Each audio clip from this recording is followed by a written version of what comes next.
Like world coins के। और यहाँ पे जो भी डीलर्स हैं वो ऑल ओवर इंडिया ही नहीं, देश के बाहर से भी, साउथ अफ्रीका से भी हमारे पास डीलर आए हुए हैं। मैम, क्या आपको भी पहले से इंटरेस्ट था या फिर आप अपने हस्बैंड के साथ आपने कॉइन कलेक्शन में इंटरेस्ट लिया है?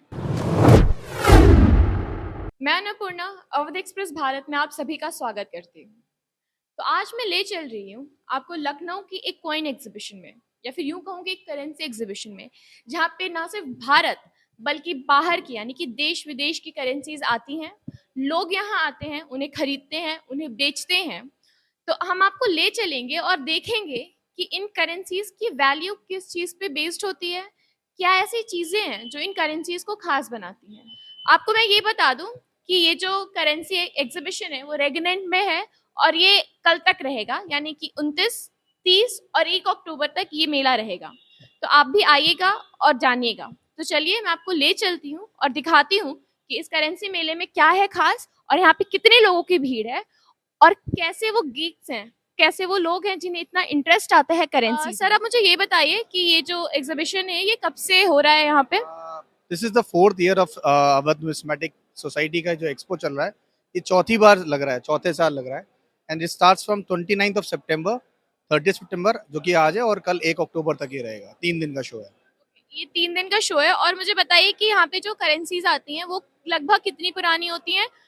यहाँ पे एंशियंट पीरियड से लेकर आपको मॉडर्न स्ट्राइक्स तक मिल जाएंगे। इंडिया से लेकर अब्रॉड तक के हर जगह के कंट्रीज के कॉइन्स मिल जाएंगे, लाइक वर्ल्ड कॉइन्स के। और यहाँ पे जो भी डीलर्स हैं वो ऑल ओवर इंडिया ही नहीं, देश के बाहर से भी, साउथ अफ्रीका से भी हमारे पास डीलर आए हुए हैं। तो एक आपको पूरा एक कॉम्पैक्ट वर्ड यहाँ पे दिखेगा, दुनिया के हर कोने से लोग आए हुए हैं। तो सर, यहाँ पे करेंसीज बेची भी जाती हैं, लोग खरीदते बेचते हैं। तो किस करेंसी का आप किस बेसिस पे इन करेंसीज का रेट फिक्स करते हैं and what are the factors जो कि करेंसी का रेट जो बढ़ाते हैं? फर्स्ट ऑफ ऑल मैं आपको बताना चाहूंगा, करेंसीज में बैंक नोट्स और कॉइन्स दोनों आते हैं। यहाँ तक कि बैंक नोट्स और कॉइन्स नोट्स के अलावा पंच मार्क्स, जैसे आप यहाँ अगर आप जूम इन करना चाहें तो पंच मार्क्स दिख जाएंगे। तो हर एक कॉइन और करेंसी या बैंक नोट्स कुछ भी रहेगा ना, उसका वैल्यू, उसकी कंडीशन, उसकी क्वालिटी और अवेलेबिलिटी पे डिपेंड करता है। हर एक कॉइन और हर एक नोट्स की कितनी मिंटेज हुई है, कॉइन कहाँ पे, कब और कैसे बना है। आपने कई बार सुना होगा हर सिक्के के दो पहलू होते हैं। तो हर सिक्के के पीछे अपनी एक कहानी होती है। वो कब, कहाँ पे, किस समय और कितनी क्वांटिटी में, और उसके अंदर मेटल का जो कंटेंट है उसका भी रेशियो क्या है, वो सब कुछ हमें पता होता है। तो आप वैल्यूएशन की अगर आप बात करेंगी तो उसकी वैल्यूएशन उसकी कंडीशन पे डिपेंड करती है। किसी भी सिक्के या नोट की वैल्यू उतनी उतनी ज्यादा हो सकती है जितनी उसकी कंडीशन अच्छी होगी। सबसे ज्यादा मेन उसकी कंडीशन डिपेंड करता है। सर, आज 30 ऑफ सितंबर है और आज के बाद 2000 की जो नोटें हैं ये हम यूज नहीं कर सकते, वोंट बी अलाउड। तो आपको क्या लग रहा है कि ये जो 2000 की नोटें हैं इनका भी रेट बढ़ेगा आज? और आज भी क्या ये नोटें, लाइक मैं देख रही हूँ, सेल पे हैं?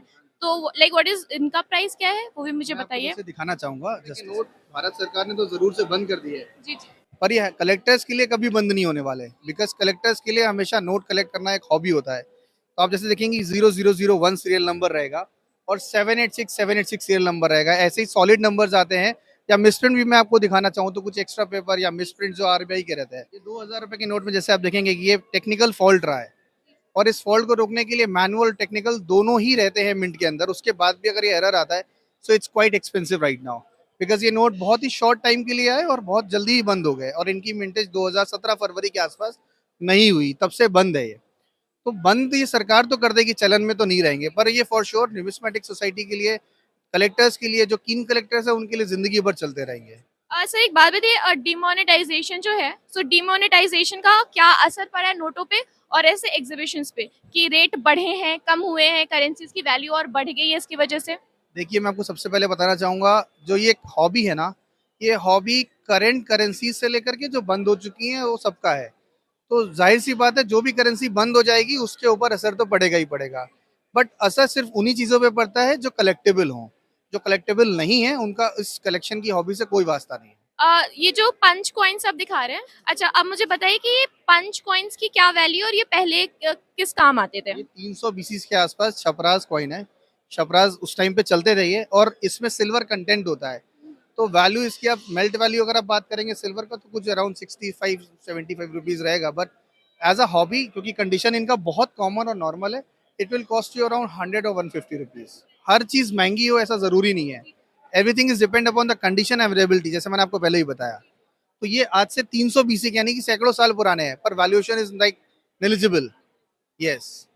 सर तो ऑल्सो यू टेल मी कि अगर ये वीडियो देखने के बाद अगर नॉर्मल पब्लिक शुरू करती है नोट्स कलेक्ट करना, तो वो तो कौन से फैक्टर्स है जो उन्हें ध्यान में रखने चाहिए? एंड ऑल्सो आप मुझे बताइए कि इस एग्जीबिशन में पार्ट लेने के लिए क्या कोई फॉर्म वगैरह भरना है, और like they can just come and बहुत इंटरेस्टिंग पॉइंट आपने जो रखा कि आजकल इंटरनेट पे बहुत सारे स्कैम्स चलते हैं, like they were showing you videos कि आरबीआई आपको पैसा दे रहा है या कुछ दे रहा है। फर्स्ट ऑफ ऑल मैं बताना चाहूंगा, आरबीआई किसी भी चीज को प्रमोट नहीं करता है एक्सेप्ट द इश्यूज जो गवर्नमेंट खुद इशू करती है।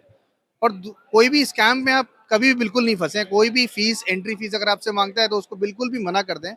आप ये समझिए कि डेली कम से कम सैकड़ों case all over India register होते होंगे कि किसी ने 1 रुपए के सिक्के को खरीदने के लिए 10,000 रुपए ट्रांसफर कर दिए और ये 10 लाख रुपए उसके अकाउंट से चले गए। तो इस तरीके के स्कैम्स को रोकने के लिए हम इस तरीके के एग्जीबिशंस लगाते हैं। ये सिर्फ लखनऊ में ही नहीं लग रहा है, आज यहाँ लखनऊ में, अगले हफ्ते बॉम्बे में है, और ऐसे ही ऑल ओवर इंडिया में पूरे टाइम लगते रहते हैं ताकि एटलीस्ट लोगों को अवेयर कर सके और इस तरीके के स्कैम से हम उनको बचा सके। दूसरा आपको मैं बताना चाहूंगा, इसमें एंट्री के लिए कोई भी फीस नहीं लगता है, चाहे यहाँ पे लग रहा हो, चाहे बॉम्बे में लगे, चाहे भोपाल लगे, चाहे आने वाले समय में और भी किसी सिटी या स्टेट में लगेगा, कोई एंट्री फीस नहीं होता है। You can simply walk in, buy और sell whatever you want. तो इसके लिए ऐसा कुछ भी नहीं है। और जैसा कि आपने पूछा कि आपको इसमें इन्वेस्ट करना है, आपको कलेक्ट करना है, या इसमें आपको कुछ भी अगर आगे करना है, तो उसके लिए फर्स्ट ऑफ ऑल मैं बताना चाहूंगा, you have to clear your motive whether you want to invest in और whether you want to collect. अगर आप कलेक्शन के बेसिस से जा रहे हैं तो आप फिर उसमें प्राइस की वजह से मत देखिए, आपको सिर्फ कलेक्ट करना है। और कलेक्ट करने के लिए आपको थीम्स डिसाइड करना पड़ेगा, क्योंकि एंशियंट कॉइन से लेके मॉडर्न बैंक नोट्स तक रहते हैं इसमें। तो आपको अपना थीम डिसाइड करना पड़ेगा कि आपको किस में इन्वेस्ट करना है या किस में कलेक्ट करना है। उसके हिसाब से आपको बुक्स स्टडी करनी पड़ेंगी। बुक्स स्टडी करने से आपको आइडिया लगेगा कि क्या चीज़ एक्सपेंसिव है या किस चीज़ को आप में और इंटरेस्ट आएगा। जैसे कि आपको बताना चाहूंगा कि सिर्फ सिंपल नोट्स रहते हैं, इशू वाइज नोट्स रहते हैं, फैंसी नोट्स रहते हैं, या एंटीक मतलब रेयर नोट्स रहते हैं। एंटीक वर्ड्स तो अलग हो जाएगा। तो आपको डिसाइड करने के बाद ही इस लाइन में एंटर करना चाहिए। उसके लिए पहले आप स्टडी करिए, थोड़ा टाइम दीजिए, साल भर, 6 महीना। अगर आप टाइम देके इन्वेस्ट करेंगे ना, तो आपको इंटरेस्ट भी आएगा and you will gain some knowledge as well. Sir आप मुझे बताइए कि आपके इस पूरे कलेक्शन में which one is like the most prized, सबसे महंगी करेंसी आपके पास अभी कौन सी है? आप प्लीज दिखाइए। मैं आपको ये बताना चाहूँ कि मेरे लिए सब कुछ प्राइसलेस है, but as I am a dealer, तो मेरे लिए I have to trade everything. But मैं कलेक्टर की अगर नजर से बताऊं तो कलेक्टर के लिए अगर 1 रुपए का भी नोट है तो उसके लिए प्राइसलेस है, बिकॉज वो कलेक्शन का पार्ट है। तो कलेक्शन का कोई भी प्राइस नहीं हो सकता।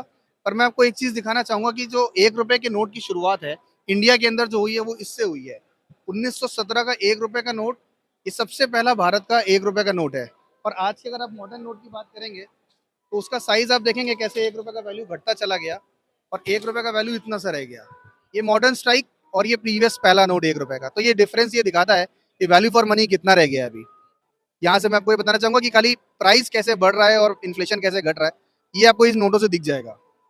अब मुझे कुछ अपने बारे में बताइए कि आपने कब से नोट्स कलेक्ट करना शुरू किया, करेंसीज, एंड आपको कौन सी चीज फैसिनेटिंग लगी कि आपने सोचा कि चलो अब से मैं करेंसीज कलेक्ट करूंगा?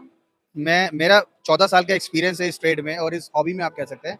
और most of the time start इसका होता है ना कि आप समझिए कि आपको स्टैम्प से स्टार्ट करते हैं लोग। यूजुअली स्टैम्प सबको घर पे मिल जाते थे आज से पहले। आज तो इंटरनेट का जमाना है, ईमेल से काम होता है, पहले लेटर से काम होता था। तो स्टैम्प्स लोगों को घर पे मिलते थे और वो बहुत अट्रैक्टिव होते थे। अगर आप इंडिया के स्टैम्प्स की बात करें या इंडिया के बाहर के स्टैम्प्स की बात करें, तो stamps are very attractive at those time. And आज भी आपको स्टैम्प्स तो बहुत ईजी कर दिया है। आप जाइए किसी भी पोस्ट ऑफिस में और अपने फोटो का स्टैम्प्स निकलवा सकते हैं। तो this is also part of hobby right now. तो स्टैम्प से ही शुरुआत मेरी भी हुई थी। जब I was around in class 6, मैं 6 में था, तो घर पे लेटर्स आए, स्टैम्प्स मैंने इकट्ठा करना शुरू किया। धीरे धीरे मालूम पड़ा कि नोट्स में भी कुछ होता है, या आज से पहले ऑरेंज कलर के भी 20 के नोट चलते थे, या फिर आप समझिए कि अलग अलग चीज़ों के बड़े नोट चलते थे।